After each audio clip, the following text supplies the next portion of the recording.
ওম শান্তি। Good morning. আজ 9 জুলাই 2026। সাকার বাপদাদার মধুর মহাবাক্য শুনব।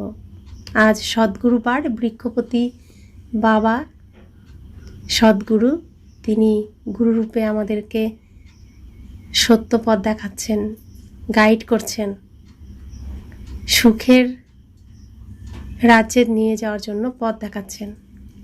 বাপদাদা বলছেন, মিঠে মিঠে বাচ্চে, হাজি বাবা। বৃক্ষপতি বাবা বাচ্চাদের উপরে বৃহস্পতির দশা বসিয়েছেন। এখন তোমরা অবিনাশী সুখের দুনিয়াতে যাচ্ছ। আজকের মূলের প্রশ্ন, অবিনাশী বৃহস্পতির দশা কোন বাচ্চাদের উপরে বসে, তাদের লক্ষণ কেমন হবে? উত্তর, যে বাচ্চারা বেঁচে থেকেও দেহের সকল সম্বন্ধকে ত্যাগ করে নিজেকে আত্মা নিশ্চিত করে, এরকম নিশ্চিত আত্মিক বুদ্ধিমান বাচ্চাদের উপরে বৃহস্পতির দশা বসে। তাদেরই সুখের গায়ন আছে যে, অতীন্দ্রিয় সুখ গোপ গোপীদেরকে জিজ্ঞাসা করো, তাদের খুশি কখনো লুপ্ত হতে পারে না। আজকের মুরলির প্রথমে গীত বেজেছে ওম নমঃ শিবায়। ওম শান্তি।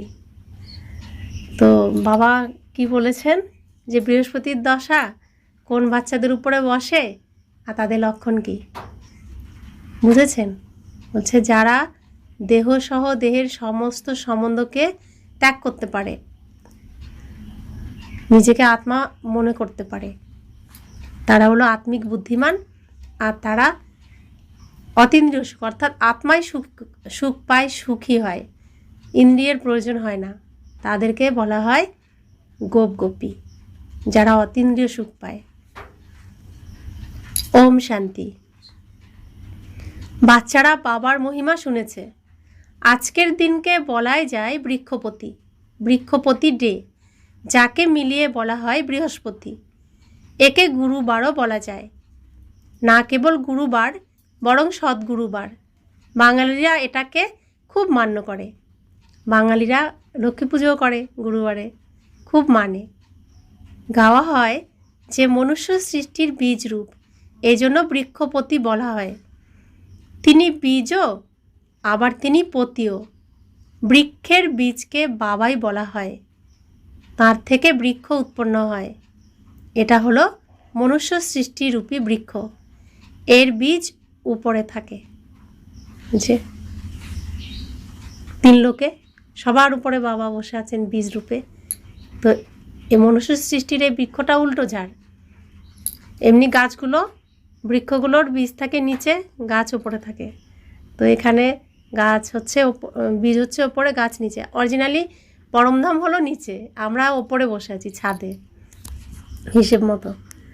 তো শিব বাবা হলেন বৃক্ষপতি, বীজ তিনি, সেই বীজ থেকে এই সৃষ্টির রচনা হয়েছে।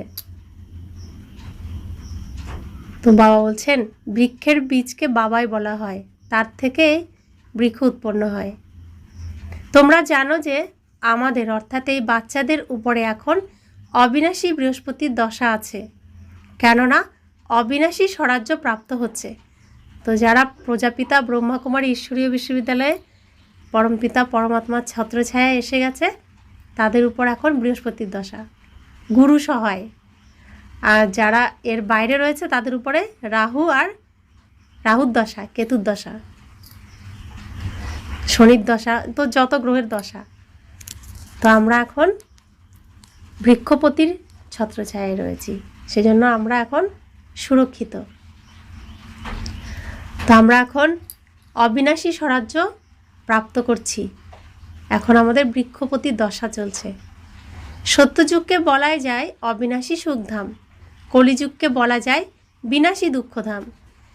এখন দুঃখধামের বিনাশ হবে, সুখধাম হলো অবিনাশী। অর্ধেক কল্প চলতে থাকে, যেটা অবিনাশী বৃক্ষপতি স্থাপন করেছেন। বাচ্চাদেরকে সার্ভিসের জন্য পয়েন্টস নোট করতে হবে। প্রদর্শনীতে এই পয়েন্টস মুখ্যত বোঝানোর জন্য রাখতে হবে, কেননা মানুষ তো কিছুই জানে না, বরাবর এটাই হলো জ্ঞান। এখন বাবা এই জ্ঞান প্রদান করছেন, নতুন আর পুরানো দুনিয়ার মাঝে। পুনরায় এই জ্ঞান প্রায় লোপ হয়ে যায়। এখন পুরানো দুনিয়া শেষ হচ্ছে আর নতুন দুনিয়া শুরু হবে। এর মাঝখানে তিনি এসেছেন, এসে আমাদেরকে সত্য জ্ঞান দিচ্ছেন। এই পুরো যে নাটকটা চললো এই পৃথিবীতে তার সম্পূর্ণ জ্ঞান দিচ্ছেন। আবার সামনে যে এই নাটকটা চলবে সে পুরো শুরু থেকে শেষ পর্যন্ত কাহিনীটাও বলছেন যে তোমরা এই এই চরিত্রে অভিনয় করতে পারো। তুমি যদি দেবতার মতো রিহার্সাল করে দেখাতে পারো যে তুমি সম্পূর্ণ দেবতার মতো এখানে আচরণ করতে পারছো, চলতে পারছো, তাহলে তুমি দেবী দেবতার রূপে অভিনয় করতে পারবে। তুমি যেমন দেখাবে তেমন অভিনয় পাবে। তো এখানে এখন সেই কর্ম করে দেখানোর সময়। আমি শ্রেষ্ঠ দেবী, আমি শ্রেষ্ঠ দেবতা। তো আচরণের মধ্যে আমাকে বোঝাতে হবে, তবে আমি চান্স পাব। তো বাবা বলছেন এটাই হলো জ্ঞান।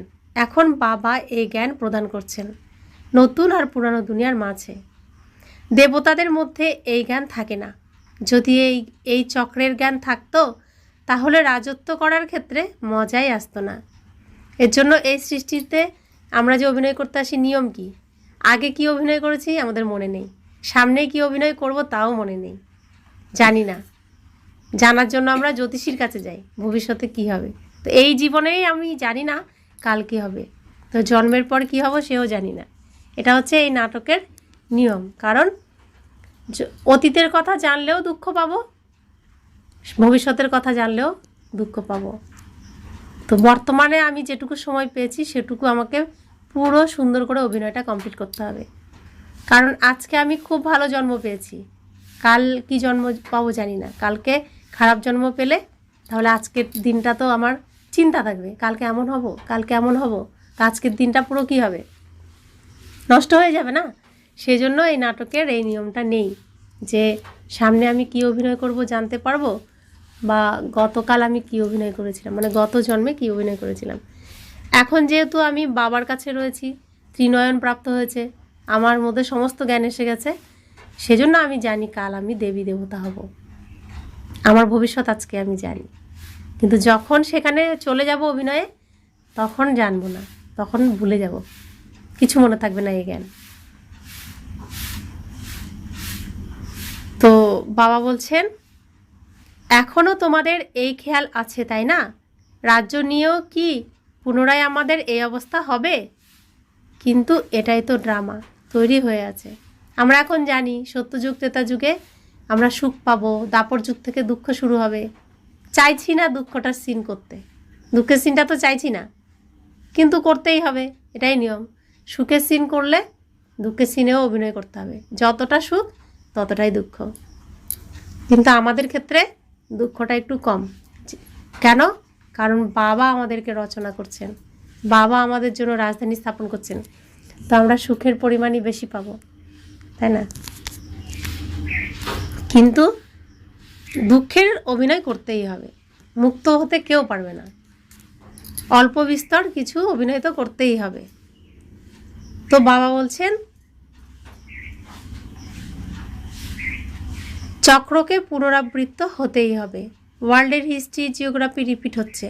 কিভাবে রিপিট হচ্ছে এটা বাচ্চারা তোমরাই জানো, এটা হলো মনুষ্য সৃষ্টি। তো কিভাবে রিপিট হচ্ছে আমরা জানি। সত্যযুগ পার হয়েছে, ত্রেতা যুগ পার হয়েছে, দাপর যুগ পার হয়েছে, কলিযুগ পার হয়ে এখন এই নাটক সম্পূর্ণ হতে চলেছে। অর্থাৎ আবার সত্যযুগ দিন শুরু হবে, সকাল আসবে না, এখন হচ্ছে ভোরবেলা। তা আমরা পুরোটাই জানি এই চক্রটাকে, এই পৃথিবীর নাটকটাকে পুরোটাই জানি। তোমাদের বুদ্ধিতে মূল বতনের বৃক্ষ আছে, সেকশন সকলেরই আলাদা আলাদা। তো মূল বতনে আত্মারা পুরো বৃক্ষের যেরকমভাবে অভিনয় করবে এই মনুষ্য সৃষ্টিতে সেরকমভাবে বসবে, ওখানে তার প্রত্যেকের বসার সেরকমই জায়গা, প্রত্যেকের আলাদা আলাদা সেকশন আছে। এইসব কথা কারোর বুদ্ধিতে কখনো থাকে না। শিব বাবাকে যে যত স্মরণ করবে সে তত শিব বাবার কাছে গিয়ে বসবে। তো সবার উপরে সব থেকে বেশি স্মরণ করেছিস ব্রহ্মা বাবা আর মাম্মা, এজন্য তারা প্রথমে ফার্স্ট। নারীর মধ্যে মাম্মা, সরস্বতী আর পুরুষের মধ্যে ব্রহ্মা বাবা। তো এরাই লক্ষ্মী আর নারায়ণ হবে। এর জন্য শ্রীকৃষ্ণ রাধা হয়ে জন্ম নেবে, ব্রহ্মা বাবা কৃষ্ণ হয়ে যাবে, আর মা রাধা হয়ে জন্ম নেবে। নিয়মই হলো যে যত বাবাকে, শিব বাবাকে স্মরণ করবে সে তত কাছে থাকবে। তো সব থেকে আগে থাকবে শ্রীকৃষ্ণ রাধা, তাহলে যে যত বাবাকে স্মরণ করবে সে তত শ্রীকৃষ্ণ রাধার কাছে কাছে থাকবে। তারপরে তো নম্বর পড়বে 2-3 নম্বর করে করে। তাহলে শ্রীকৃষ্ণের কাছে যাওয়ার রাস্তা হলো শিব বাবাকে স্মরণ করা। শ্রীকৃষ্ণকে পেতে হলে শিব বাবাকে স্মরণ করতে হবে, তবেই শ্রীকৃষ্ণকে পাওয়া যাবে। এইসব কথা কারোর বুদ্ধিতে কখনো থাকে না, কোনো শাস্ত্রতে তো এসব কথা লেখা নেই। আমরা আত্মারা আসলে শান্তিধামের অধিবাসী, অবিনাশী। আমাদের কখনোই বিনাশ হয় না। তারা মনে করে জল থেকে বুদবুদ বেরিয়ে পুনরায় সেখানেই মিলিয়ে যায়। তোমাদের বুদ্ধিতে সমস্ত রহস্য আছে। আত্মা হলো অবিনাশী, যার মধ্যে সমগ্র পাঠ নিহিত আছে। এই চক্রের জ্ঞান কোনো শাস্ত্রে নেই, যদিও কোথাও কোথাও স্বস্তিকাকে দেখানো হয়। চক্রের মধ্যে কেবল এই রেখা লাগিয়ে দেয়, আর যার দ্বারা প্রমাণিত হয় যে অনেক ধর্ম ছিল। বাবা বুঝিয়েছেন যে মুখ্য ধর্ম আর শাস্ত্র হলো 4টি। তো শিব বাবার 4 সন্তান হলো মুখ্য: সনাতন ধর্ম, ইসলাম ধর্ম, বৌদ্ধ ধর্ম, খ্রিস্টান ধর্ম। সত্যযুগ ত্রেতাতে তো কোনো ধর্ম স্থাপন হয় না, সেখানে কোনো ধর্মশাস্ত্র হয় না। এইসব দাপর থেকে শুরু হয়, তারপর দেখো কতই না বৃদ্ধি হতে থাকে। আচ্ছা, গীত কবে শোনানো হয়েছে? বাবা বলেন, আমি কল্পের সঙ্গম যুগেই আসি। তারা আবার কল্প শব্দটিকে বের করে কেবল সঙ্গম যুগে যুগে লিখে দিয়েছে। তারপরে তো সঙ্গম যুগেও না, সম্ভয় আমি যুগে যুগে লিখছে। সঙ্গম যুগটাকে বলছে সম্ভয় আমি যুগে যুগে। বাস্তবে সঙ্গম যুগে আর অন্য কোনো ধর্ম স্থাপন হয় না। এমন নয় যে ত্রেতার অন্ত, দাপরের আদি সঙ্গমে ইসলাম ধর্ম স্থাপন হয়েছে, না, বলবে দাপরে স্থাপন হয়েছে। এটা হলো সঙ্গমের শ্রেষ্ঠ সময়, যাকে কুম্ভ মেলা, কুম্ভ বলা হয়। কুম্ভ সঙ্গমকে বলা যায়। এটা হলো আত্মার আর পরমাত্মার মিলনের সঙ্গম। এই আধ্যাত্মিক মেলা সঙ্গমেই হয়ে থাকে। তারা জলের গঙ্গার নাম খ্যাতনামা করে দিয়েছে। জ্ঞান সাগর পতিত পাবনকে জানেই না। তিনি কিভাবে পতিত দুনিয়াকে পবিত্র বানান কোনো শাস্ত্রে নেই। এখন বাচ্চারা, তোমাদেরকে বাবা বলেন যে মা মেকম স্মরণ করো, দেহের সকল ধর্মকে ত্যাগ করো। কাদেরকে বলেন? আত্মাদেরকে। একে বলা যায় বেঁচে থেকেও মরে যাওয়া। আমরা এখানে কারা বসে আছি? আত্মা। দেহ নই, আমি আত্মা। এর জন্য বাবা বলছেন একেই বলা যায় বেঁচে থেকেও মরে যাওয়া। তা আমরা জানি শরীরটা তো মৃত। আমি শরীরটা চালিয়ে এসেছি গাড়িতে করে এসেছি না, শরীররূপী গাড়িতে করে বাবার কাছে এসেছি। কে এসেছে? আত্মা এসেছে। বাবা আত্মাকেই শোনাচ্ছেন, আমি আত্মাকে শোনাচ্ছেন। আমি আত্মা, পরমাত্মা শিব বাবার সন্তান। তো আমার বাবাও আত্মা, আমিও আত্মা। আত্মা আত্মাকে শোনাচ্ছেন এখানে। মানুষ শরীর ত্যাগ করে তো দেহের সকল সম্বন্ধ আপনা হতেই ত্যাগ হয়ে যায়। বাবা বলছেন যে যা কিছু দেহের সম্বন্ধ আছে সেসব ছেড়ে নিজেকে আত্মা নিশ্চিত করো। নিশ্চিত আত্মিক বুদ্ধি হও। যত বেশি স্মরণ করবে তো বৃহস্পতির দশা হবে। চেক করো আমি শিব বাবাকে কতটা সময় স্মরণ করছি। স্মরণের দ্বারাই জং ছেড়ে যাবে আর তোমাদের খুশি হবে। তোমরা অনুভব করতে পারবে যে আমি আত্মা কতটা সময় বাবাকে স্মরণ করছি। যদি কম সময় স্মরণ করি তাহলে জং কম ছাড়বে, খুশিও কম থাকবে, পদও কম প্রাপ্ত হবে। আত্মাই শত রজ তম হয়। এই সময়েরই গায়ন আছে। গোপ গোপীদের অতীন্দ্রিয় সুখের আর কিছুই এই সময়েরই গায়ন আছে। গোপ গোপীদের অতীন্দ্রিয় সুখের। শাস্ত্রে যার বর্ণনা আছে। আর গোপ গোপী কারা? আমরা। কার কাছে এসেছি? গোপী বল্লভের কাছে এসেছি, তাই না? গোপী বল্লভ কে? শিব বাবা। আর কার মাধ্যমে মিলিত হচ্ছি শিব বাবার সাথে? ব্রহ্মা বাবার মাধ্যমে। দুনিয়ার সবাই কি দেখবে? যে এই যে বুড়ো মতো যে ছবিটা, এনার কাছে যায়, এনার ছবির সামনে বসে থাকে। শিব বাবাকে তো কেউ দেখছে না, তো কাকে দেখছে? শ্রীকৃষ্ণকে। শ্রীকৃষ্ণর সাথে গোপ গোপীরা মিলিত হতে এসছেন, এরা দুনিয়া জানবে। দেহধারী দেখছে। অরিজিনালি আমরা তো কোনো দেহধারীর সাথে মিলিত হতে আসি না, আসি আত্মা, পরম আত্মার সাথে মিলিত হতে।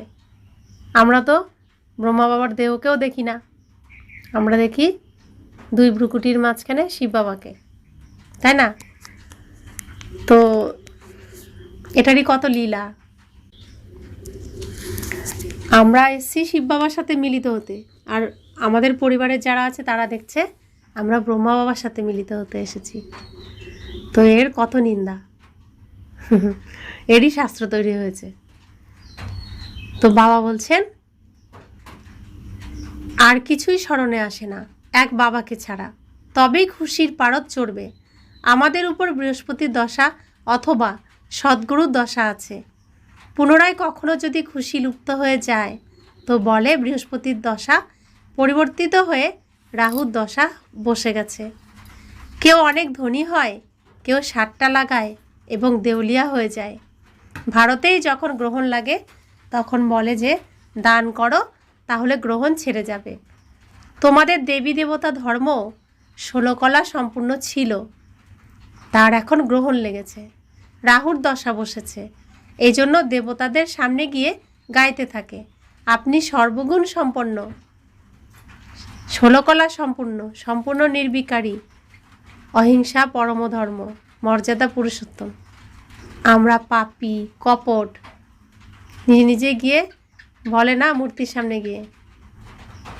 এখন তোমরা বুঝতে পারো যে রাহুর গ্রহণ লাগার কারণে সবাই কালো হয়ে গেছে। অমাবস্যার সময় চন্দ্রমার আকার রেখায় গিয়ে দাঁড়ায়। বাবাও বোঝাচ্ছেন যে তোমাদের দেবী দেবতাদেরও চিত্র আছে। গীতাই হলো আদি সনাতন দেবী দেবতা ধর্মের শাস্ত্র, কিন্তু এরা নিজেদের ধর্মকে জানে না। যারা ধর্মের প্রধান তাদের কনফারেন্স হয়, তোমরা সেখানে গিয়েও বোঝাতে পারো ঈশ্বর তো সর্বব্যাপী নয়, তিনি হলেন অসীম জগতের বাবা। বাচ্চাদেরকে এসে অবিনাশী উত্তরাধিকার প্রদান করেন। সাধু সন্ত ইত্যাদিদের তো অবিনাশী উত্তরাধিকার প্রাপ্ত হয় না, তাই তারা কিভাবে মান্য করবে? বাচ্চারা, তোমাদের এই অবিনাশী উত্তরাধিকার প্রাপ্ত হয়। মুখ্য কথাই হলো এটা প্রমাণ করতে হবে যে ঈশ্বর সর্বব্যাপী নয়। শিব জয়ন্তী হয়ে থাকে, শিব জয়ন্তী বলো অথবা রুদ্র জয়ন্তী বলো, রুদ্র এই জ্ঞান যজ্ঞ রচনা করেন। আছেন তো শিব, সেই হলো গীতা জ্ঞান যজ্ঞ, যার দ্বারা বিনাশ জ্বালা প্রজ্বলিত হয়েছে। প্র্যাকটিক্যালে তোমরা দেখছো কিভাবে নিরাকার বাবা রুদ্র জ্ঞান যজ্ঞ রচনা করেন। সাকার তো কিছুই করতে পারেন না। এটা হলো অসীম জগতের যজ্ঞ। এতে সমগ্র পুরানো দুনিয়ার সাহা হতে হবে, বাকি তো সেসব লৌকিক যজ্ঞ। তো সাকারে যে আমাদের লৌকিক পিতা আছে বা ব্রহ্মা বাবা আছেন, সাকার ছিলেন সাকারে, তো তারা এত বড় যজ্ঞ রচনা করতে পারেন না যেখানে সমগ্র দুনিয়ার সাহা হবে। মানুষের দ্বারা রচিত যজ্ঞ, লৌকিক যজ্ঞ কতদিন ধরে চলে? খুব বেশি হলে 1 মাস, 1 সপ্তাহের গীতা পাঠ হয়, 1 মাসের মেলা লাগে, তো এর বেশি তো হয় না। আর শিব বাবার রচিত যজ্ঞ কত দিনের?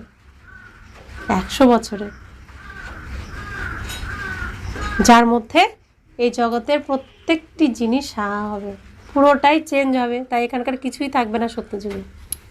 সত্যযুগের কিছুই নেই কলিযুগে, কলিযুগের কিছুই থাকবে না সত্যযুগে।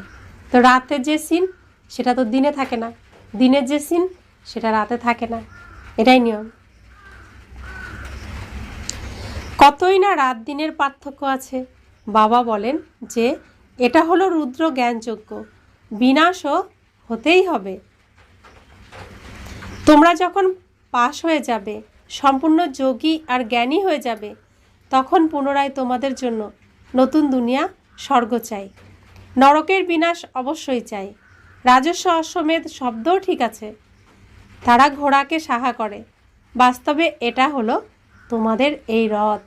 ঘোড়া কোনটা? এ রথ।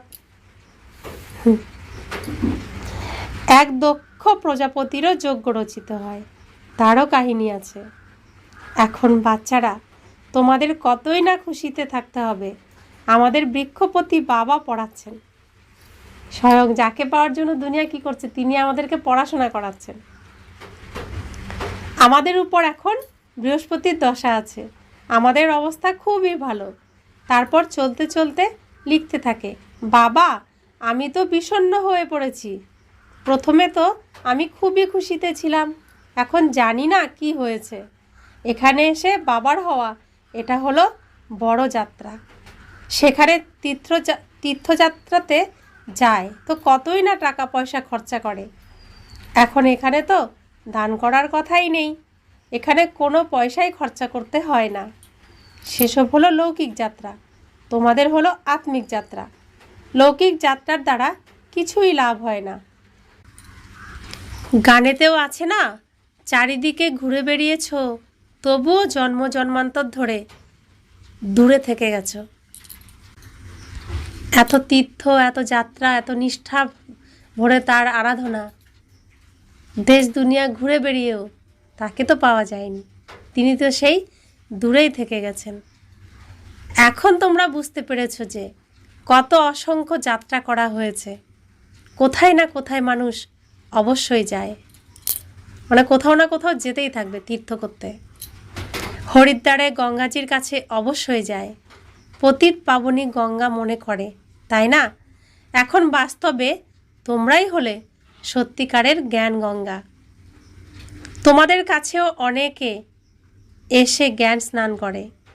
বাবা বুঝিয়েছেন যে সদ্গুরু হলেন একজনই। এই যে এখন আমরা জ্ঞান স্নান করছি, পরিষ্কার হচ্ছি। সকলের সদ্গতি দাতা এক সদ্গুরু ছাড়া আর কোনো গুরু নেই। বাবা বলেন যে আমি তোমাদেরকে কল্প কল্প সঙ্গম যুগে এসে সদ্গতি দিয়ে পূজারী থেকে পূজ্য বানাই। পুনরায় তোমরা পূজারী হয়ে দুঃখী হয়ে যাও, এটাও এখন জেনে গেছো। বরাবর আমাদের অর্ধেক কল্পর রাজ্য চলতে থাকে। পুনরায় দাপর থেকে আমরা তথা দেবী দেবতা বাম মার্গে চলে যায়। যখন রাবণ রাজ্য শুরু হয়, তখন থেকেই বাম মার্গ শুরু হয়। তারও নিদর্শন আছে। জগন্নাথের মন্দিরে যাও তো অন্তরে কালো মূর্তি আছে, বাইরে দেবতাদের নোংরা চিত্র আছে। সে সময় নিজেদের থোড়াই এই বোধগম্য আসে যে এসব কি। বিকারী মানুষ বিকারী দৃষ্টি দিয়ে দেখবে, তাই বুঝতে পারে যে দেবতারাও বিকারী ছিল। এসব লেখা আছে যে দেবতারা বাম মার্গে যায়, ড্রেসও দেবতাদের দিয়ে দিয়েছে। এখানেও দিলওয়ারা মন্দিরে যাও তো উপরে স্বর্গ লাগানো হয়েছে, নিচে তপস্যাতে বসে আছে। এইসব রহস্যকে আর কেউ জানে না। এটা তো হলো বাবার অনুভবী রথ। বাচ্চারা, তোমরা এখন বুঝে গেছো যে আত্মা পরমাত্মা আলাদা ছিল বহুকাল। তোমরা যারা প্রথমে আলাদা হয়েছিলে, তোমরাই এসে সর্বপ্রথম বাবার সাথে মিলন করো। সত্যযুগের প্রথম প্রিন্স হলো শ্রীকৃষ্ণ। শ্রীকৃষ্ণের বাবাও তো থাকতে হবে, তাই না? শ্রীকৃষ্ণের বাবাও তো থাকবে, নাটকে তো সবটাই থাকতে হবে সংসারে। শ্রীকৃষ্ণের মা বাবার এত কিছু দেখায় না, তাদের এত নাম এত প্রসিদ্ধ না। তো হিসেব মতো তো মা বাবার নাম প্রসিদ্ধ হওয়া উচিত, তো নাম তো শ্রীকৃষ্ণেরই প্রসিদ্ধ। তো শ্রীকৃষ্ণের বাবা মা রূপেও তো কাউকে অভিনয় করতে হবে, তো তাদের এত মহিমা দেখানো হয়নি। কেবল দেখিয়েছে মাথার উপর রেখে নদীতে এপার থেকে ওপারে নিয়ে গেছে, রাজত্ব ইত্যাদি কিছুই দেখায়নি। তার বাবার মহিমা কেন হয়নি? কি দেখানো হয়েছে? বাসুদেব শ্রীকৃষ্ণকে মাথায় করে নিয়ে এই পার থেকে ওই পারে নিয়ে গেছে নদীতে, না?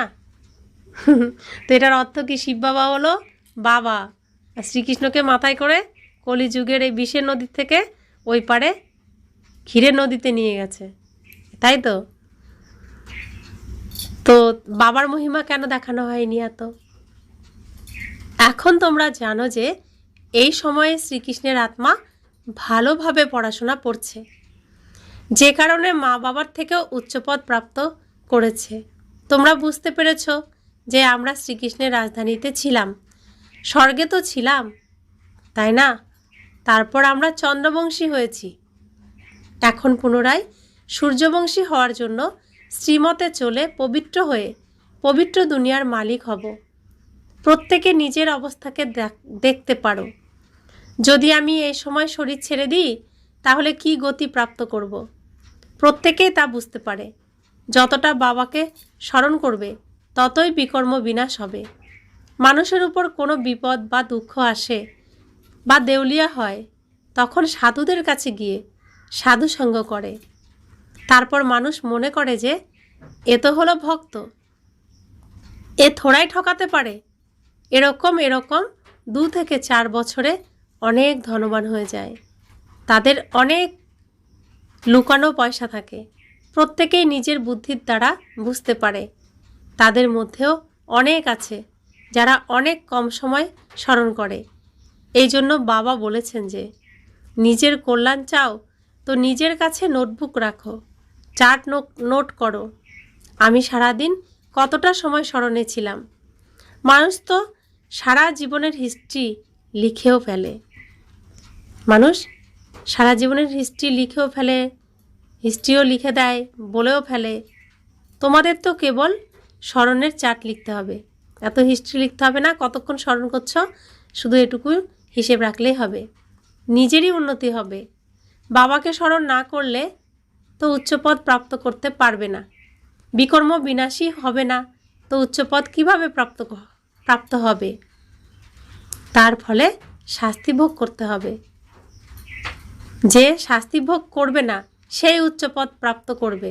শাস্তি ভোগ করে পুনরায় কোনো সাধারণ কিছু পদ প্রাপ্ত করা তা কি কাজের আসে? তা কি কাজের আছে?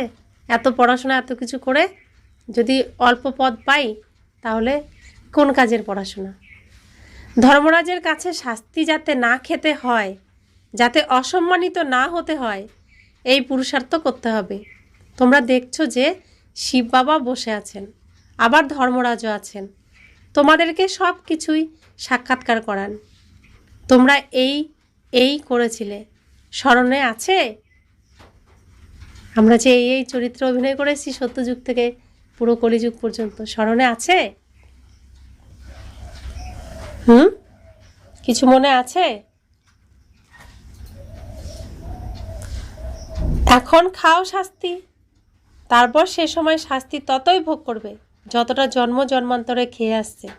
অবশেষে অল্প কিছু রুটির টুকরো প্রাপ্ত হয়, তাতে কি লাভ আছে? শাস্তি তো না খাওয়া উচিত। নিজের অবস্থাকে চেক করতে হবে। যেরকম দৈনন্দিন চার্ট বের করে, কেউ 6 মাসের, কেউ 12 মাসের, কেউ তো প্রতিদিনেরই বের করে। বাবা বলেন যে তোমরাও হলে ব্যবসাদার। এমনই কেউ বিরল ব্যবসাদার আছে যে অসীম জগতের বাবার সাথে ব্যবসা করবে। তা আমরা বাবার সাথেই ব্যবসা করছি, বাবার কাছে দিচ্ছি আমরা, তো বাবা আমাদেরকে অনেকটা ফিরিয়ে দিচ্ছেন, তাই না? তো ব্যবসা চলছে বাবার সাথে, না? লেনদেন। ধন নেই তো শরীর মন তো আছে, তাই না? তোমার ধন নেই তাহলে শরীর দিয়ে সেবা করো, মন দিয়ে সেবা করো। তাকে শেয়ারের দালালও বলা হয়। নিজে সব কিছু এক্সচেঞ্জ করতে থাকে কে? ব্রহ্মা বাবা। তোমরা শরীর, মন, ধন দিয়ে দাও, তাহলে রিটার্নে 21 জন্মের জন্য কতটা উত্তরাধিকার প্রাপ্ত করো? তো বলছে এখানে তন দাও, অর্থাৎ শরীর দাও, মন দাও, নিজের মনকে এই যজ্ঞে সেবার কাজে লাগিয়ে দাও, আর ধন দাও, যেখানে যা প্রয়োজন তুমি সেখানে দিয়ে তুমি সফল করো। আমরা এখানে লোহার পয়সা দেব, বাবা আমাদেরকে কি দেবেন? তার পরিবর্তে সোনার মোহর দেবেন না? সত্যযুগে তো সব সোনার থাকবে, এখানে কি সে লোহার না পয়সাগুলো? তো আমরা লোহার পয়সা বাবার যজ্ঞে দিচ্ছি, বাবা রিটার্নে আমাদেরকে কি দেবে? সোনার দেবে না? তো বাবা বলছেন তোমরা শরীর, মন, ধন দিয়ে দাও, তাহলে রিটার্নে 21 জন্মের জন্য কতটা উত্তরাধিকার প্রাপ্ত করো? বাবা আমি তোমার, আমি সম্পূর্ণ তোমার, এমন যুক্তি বলো যে আমাদের আত্মা আর শরীর এই লক্ষ্মীনারায়ণের মতো হয়ে যায়। বাবাকে বলছে বাচ্চাদের কথা, আমরা বলি বাবাকে, বাবা আমি তো তোমার, তুমি আমাকে এমন যুক্তি বলো, এমনভাবে আমাকে তৈরি করো আমিও যেন লক্ষ্মী বা নারায়ণের মতো হয়ে যাই। বাবা বলেন যে আমি তোমাদেরকে কতই না গোড়া তৈরি করি, একদম রূপই বদলে দিই। তো এখানে আমরা কি কালো ভূত, নোংরা অসুর পুরো? বাবা আমাদের এই পুরো রূপটাকে কি করেছেন? পরিষ্কার পরিচ্ছন্ন করে স্নান টান করিয়ে একদম পুরো সুন্দর জামা কাপড় পরিয়ে কি বানাচ্ছেন? দেবী দেবতা ফার্স্ট ক্লাস বানিয়ে দিচ্ছেন না? কত সুন্দর বানিয়ে দিচ্ছেন। তো কালোকে ফর্সা বানিয়ে দিচ্ছেন, শ্যামকে সুন্দর বানিয়ে দিচ্ছেন। তো বাবা বলছেন আমি একদম রূপই বদলে দিই, দ্বিতীয় জন্মে তোমাদের ফার্স্ট ক্লাস শরীর প্রাপ্ত হবে, তোমরা বৈকুণ্ঠও দেখতে পাবে। তোমরা জানো যে এই মাম্মা বাবা পুনরায় লক্ষ্মীনারায়ণ হবেন, এই অবজেক্টও দেখানো হয়। এখন যে যতটা পুরুষার্থ করবে সে ততটাই পাবে। যদি পুরুষার্থ সম্পূর্ণভাবে না করে, বিশৃঙ্খলা সৃষ্টি করে, তাহলে নিজের পদই ভ্রষ্ট করবে।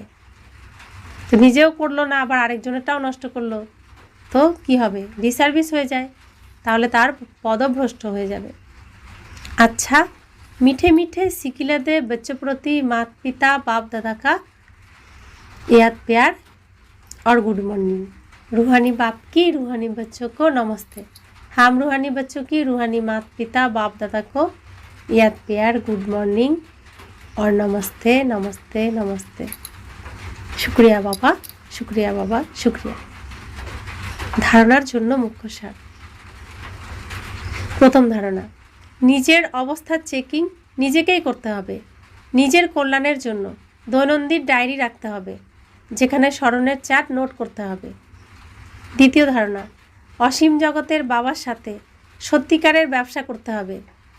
নিজের শরীর, মন, ধন বাবার কাছে সমর্পিত করে 21 জন্মের জন্য রিটার্ন নিতে হবে। নিশ্চয় বুদ্ধি হয়ে নিজের কল্যাণ করতে হবে। বরদান, আনন্দের সাথে শক্তিকে ধারণ করে বিঘ্নকে পার করে বিঘ্নজিৎ ভব। যে বাচ্চারা জমা করতে জানে তারা শক্তিশালী হয়। যদি এখনই উপার্জন করলে, এখনই সব ভাগ করে দিলে, নিজের মধ্যে অন্তর্লীন করলে না, তাহলে শক্তিও থাকে না। কেবল ভাগ করে দেওয়া বা দান করার খুশি থাকে। যদি খুশিও থাকে আর সাথে সাথে শক্তিও থাকে, তবে সহজেই বিঘ্নকে পার করে বিঘ্নজিৎ হয়ে যাবে। তখন কোনো বিঘ্নই তোমার একাগ্রতাকে ডিস্টার্ব করতে পারবে না। তাই চেহারাতে যেমন খুশির ঝলক দেখা যায়, তেমনই শক্তির ঝলকও যেন দেখা যায়। স্লোগান, পরিস্থিতিতে ঘাবড়ে যাওয়ার পরিবর্তে তাকে শিক্ষক মনে করে তার থেকে পাঠ শিখে নাও। অব্যক্ত ইশারা, জ্বালাস্বরূপ স্থিতিতে থেকে শক্তিশালী স্মরণের অনুভব করো। লাস্ট এবং ফার্স্ট পুরুষার্থ জ্বালা রূপেরই রয়েছে। পাণ্ডবদের কারণে যাদবরা আটকে আছে। পাণ্ডবদের শ্রেষ্ঠ ঐতিহ্য, আত্মিক ঐতিহ্য যাদবদের অস্থিরতাকে সমাপ্ত করে দেবে। তাই নিজের ঐতিহ্যের দ্বারা দুশ্চিন্তাগ্রস্ত আত্মাদের শান্তি এবং স্বস্তির বরদান করো। জ্বালাস্বরূপ অর্থাৎ লাইট হাউস, মাইট হাউস স্থিতিকে বুঝে সেই পুরুষার্থে থাকো। ওম শান্তি।